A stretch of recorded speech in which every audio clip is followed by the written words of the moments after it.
अस्सलामुअलैकुम वरहमतुल्लाहि वबरकातुह। एक मरतबा फिर से आपका इस्तकबाल है आपके अपने ही यूट्यूब चैनल AI ऑनलाइन पर। आज मैं फिर से हाजिर हूँ एक बहुत ही ख़ास वीडियो के साथ। ये जो वीडियो है ये पार्ट 7 है। इससे पहले भी हमने पार्ट 1 to पार्ट 6 तक की वीडियो पोस्ट कर दी थी। उम्मीद है आप वीडियो देख भी चुके होंगे। अगर आपने अब तक नहीं देखा है तो डिस्क्रिप्शन में प्लेलिस्ट की लिंक मौजूद है, आप वहां से जाकर ज़रूर देखें, क्योंकि जो भी वीडियो मैं अब तक पोस्ट किया हूं ये आपके लिए काफ़ी अहम है। ये सारे सवालात जो मैं आपको कराता हूं ये एग्ज़ाम में अक्सर पूछा गया है। तो अगर आप इस चैनल के लिए नए हैं तो चैनल को ज़रूर सब्सक्राइब कर लें, साथ ही अपने दोस्तों तक भी वीडियो की लिंक ज़रूर शेयर करें ताकि वो भी इस वीडियो से फ़ायदा उठा सकें। तो चलिए अब हम बग़ैर वक्त ज़ाय किए हुए वीडियो शुरू करते हैं।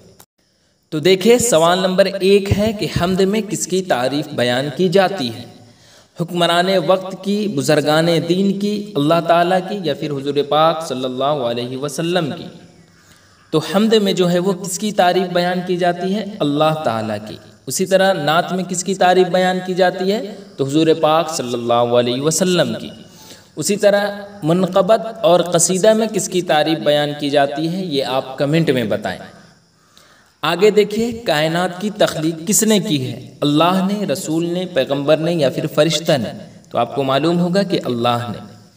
दौलत दर्द को इंसान से छुपा कर रखना या फिर दुनिया से छुपा कर रखना या फिर दुश्मन से छुपा कर रखना या फिर कातिल से छुपा कर रखना?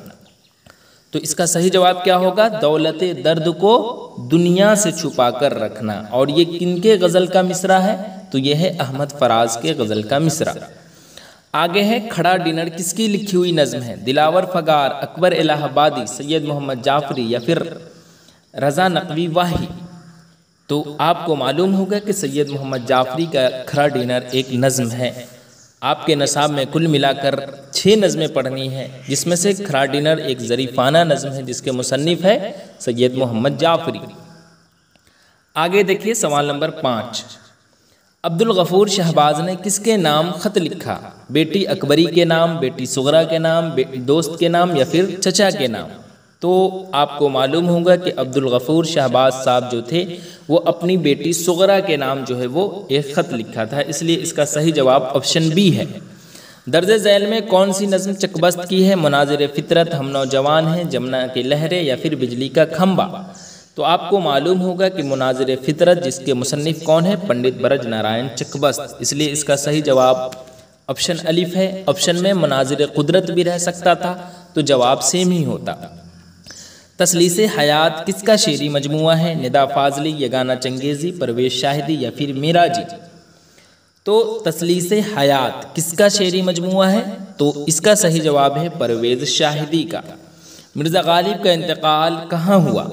तो मिर्ज़ा गालिब का इंतकाल जो है वो दिल्ली में हुआ और इनका यहीं जो है वो क्या है? मज़ार है। कब हुआ? तो 1869 में हुआ था इनका इंतकाल। पैदाइश कब हुई? तो 1797 में। कहाँ? तो आगरा, जो इनका नानी का घर था, है ना। आगे देखिए, फ़हमीदा नसूकी कौन थी? फ़हमीदा नसूकी कौन थी? छोटी हा से माँ, बेटी, बीवी या फिर खाला? देखिए यहाँ पर 2 सवाल पूछा जाता है। एक पूछा जाता है कि फ़हमीदा नसूकी कौन थी और एक पूछा जाता है कि हमीदा नसूकी कौन थी। तो फ़हमीदा जो है वो नसूकी कौन थी, अगर ये पूछा जाए आपसे तो वो बीवी थी। लेकिन अगर आपसे पूछे हमीदा नसूकी कौन थी तब जाके बेटी कहलाएगा, है ना। तो अभी फ़िलहाल इसका सही जवाब क्या है? फ़हमीदा पूछा है तो वो बीवी हो जाएगा, ठीक है। आगे देखिए, आगे है, सरापा किस सिनफ़े शायरी का हिस्सा है? तो देखिए मरसिया के अज्ज़ाए तरकीबी कुल मिलाकर 8 है, उसी में से एक है सरापा। तो इसलिए इसका सही जवाब है ऑप्शन अलिफ। प्रोफेसर लुत्फ़ुर रहमान किस यूनिवर्सिटी से वाबस्ता थे? Ranchi university, Patna university, Bhagalpur university या फिर मगध यूनिवर्सिटी? तो आपको मालूम होगा कि प्रोफेसर लुत्फ़ुर रहमान साहब जो थे वो भागलपुर यूनिवर्सिटी से इनका वाबस्ता था। शामिल नसाब मज़मून अदब की पहचान किसकी तसनीफ़ है? तो अदब की पहचान के जो है वो मज़मून जो है इसके मुसन्निफ़ जो है वो है डॉक्टर अब्दुल मुग़नी। आगे देखिए सवाल नंबर 13, खुदा की तारीफ में जो नज़्म कही जाती है, सबसे फर्स्ट क्वेश्चन सेम वही था, तो उसको क्या कहते हैं? तो उसे हम हम्द कहते हैं। आगे है गज़ल का पहला शेर जिसमें दोनों मिसरे हम काफिया होते हैं, क्या कहलाता है? तो पहला मिसरा पूछे, पहला शेर पूछे तो इसमें जो है वो पहला में लाम आता है और मतला में भी लाम आता है, इस तरह आप याद रखेंगे। तो इसका सही जवाब है ऑप्शन बे। उसी तरह पूछे गज़ल का आखिरी शेर, तो वो मक्ता कहलाता है। आगे देखिए, मुबारक अज़ीमाबादी के मुंतखब कलाम का मजमुआ किस नाम से शाये हुआ? मुबारक अज़ीमाबादी का हमने शुरू में ही बताया था, 2 गज़लें हैं, पार्ट शायद 6 में बताया था। साते गुजरी जो गफलत में समझ ले खो गई, और एक और है गज़ल, तो वहीं से ये क्वेश्चन लिया गया है। तो मुबारक अज़ीमाबादी के मुंतखब कलाम का मजमुआ किस नाम से शाये हुआ? तो वो जलवे दाग नाम से। ठीक है। मिर्ज़ा असदुल्ला खां गालिब में गालिब क्या है? तो मिर्ज़ा असदुल्ला खां गालिब में गालिब जो पूछा है तो वो तखल्लुस है। तखल्लुस किसे कहते हैं?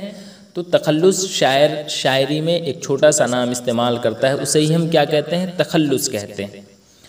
उसी तरह अगर आपसे पूछता मिर्ज़ा असदुल्ला खां गालिब में असद क्या है, तो भी तखल्लुस होता है, क्योंकि मिर्ज़ा गालिब शुरू में जो है वो असद ही तखल्लुस इस्तेमाल किया करते थे, फिर बाद में आकर वो जो है वो गालिब इस्तेमाल किया करने लगे। आगे है, इरफान सिद्दीकी किस हैसियत से मशहूर है? मरसिया गो, कसीदा गो, गज़ल गो या फिर दास्तान गो? तो गज़ल गो इसका सही जवाब है। आगे है, कटी हुई शाख किसकी तख्लीक है? तो डॉक्टर कमर जहां की तख्लीक है। सुहेल अज़ीमाबादी का असल नाम क्या है? तो मुजीबुर रहमान है। उसी तरह सुहेल अज़ीमाबादी का कौन सा अफसाना आपके नसाब में शामिल है? तो आपको मालूम होगा सेकेंड चैप्टर जिसका नाम है भाभी जान। तो इस तरह से आज की इस वीडियो में मैं आपको कुल मिलाकर 20 VVI ऑब्जेक्टिव क्वेश्चन बताया हूँ। उम्मीद है ये आपके एग्ज़ाम के लिए काफ़ी अहम साबित होगा। तो वीडियो कैसी लगी आप कमेंट में ज़रूर बताएं। साथ ही अगर आपने अब तक टेलीग्राम ज्वाइन नहीं किया है तो लिंक जो है वो डिस्क्रिप्शन में मौजूद है, आप वहाँ से जाकर ज़रूर ज्वाइन कर लें। तो चलिए फिर मैं एक अहम वीडियो के साथ हाजिर रहूँगा, तब तक के लिए अल्लाह हाफिज़।